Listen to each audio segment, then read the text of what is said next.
राष्ट्रोन्नति के पथ पर नित्य प्रेरणा। एक दिन, एक पृष्ठ, एक विचार। श्री गुरुजी समग्र 12 खंडों का संक्षिप्त रूप भारतीय विचार साधना पुणे द्वारा प्रकाशित किया गया है। मैं डॉक्टर श्रीमती स्वाति सदानंद गोडबोले इन विचारों के एक पृष्ठ को प्रतिदिन वाचन के माध्यम से आप तक पहुंचाने का प्रयास कर रही हूं। यह प्रकाशित विचार हमें प्रतिदिन प्रेरणा देते रहेंगे।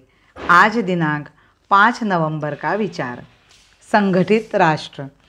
ऐसी स्थिति में 3 मार्ग हमारे लिए संभव है। दोनों में से एक शक्ति गुट के साथ मिलना अथवा दोनों से अलग तटस्थ रहना। असमान शक्तियों के गठबंधन में दुर्बल की शक्ति अधिकाधिक क्षीण होकर बलवान को ही लाभ होता है। अमेरिका और रूस दोनों ही बलवान हैं। हम किसके साथ टांग बांधे?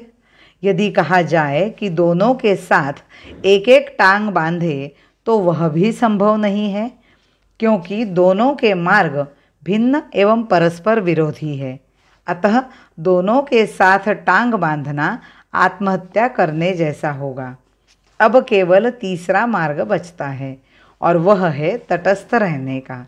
किंतु तटस्थ केवल वही रह सकता है जो दोनों से अपनी रक्षा कर सके और दोनों के संघर्ष में अपनी भूमि पर वह संघर्ष न होने दे।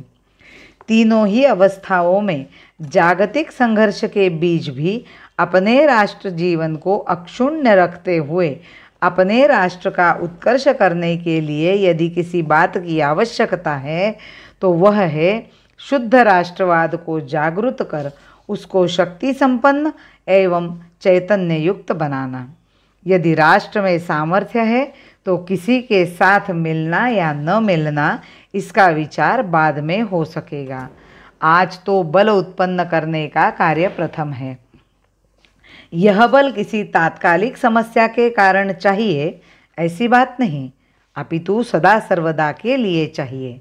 इसलिए हमने परिस्थिति निरपेक्ष राष्ट्र संगठन का सिद्धांत अपने सामने रखा है। संकट आए तो काम करो और संकट टल जाए तो सो जाओ, यह नीति हमने कभी अंगीकार नहीं की। राष्ट्रीय स्वतंत्रता के रक्षण के लिए राष्ट्र को अहोरात्र सन्नद्ध स्थिति में रहना चाहिए। प्रत्येक व्यक्ति राष्ट्र के हित चिंतन में संलग्न, एक सूत्र में गुथा हुआ, अनुशासित और राष्ट्र के लिए अपना सर्वस्व बलिदान करने के लिए तत्पर रहे। हमें ऐसी अवस्था उत्पन्न करनी है। बिना इसके राष्ट्र जीवन सुचारू रूप से नहीं चलेगा। बड़े बड़े आर्थिक राजनीतिक सिद्धांतों की विवेचना चाहे हम कर ले, किंतु राष्ट्र जीवन को चलाने वाले प्राण का स्पंदन जब तक ठीक नहीं तब तक यह सब शव के श्रृंगार जैसा ही होगा।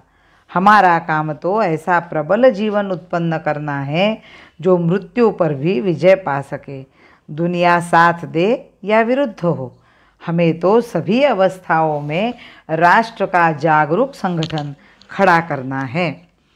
संगठन के मंत्र से ही देश को वैभव मिलेगा। संगठन के मंत्र से ही देश को वैभव मिलेगा। दिव्य शाखा तंत्र से ही सुप्त मन सरसिज खिलेगा। दिव्य शाखा तंत्र से ही सुप्त मन सरसिज खिलेगा। भारत माता की जय। वंदे मातरम।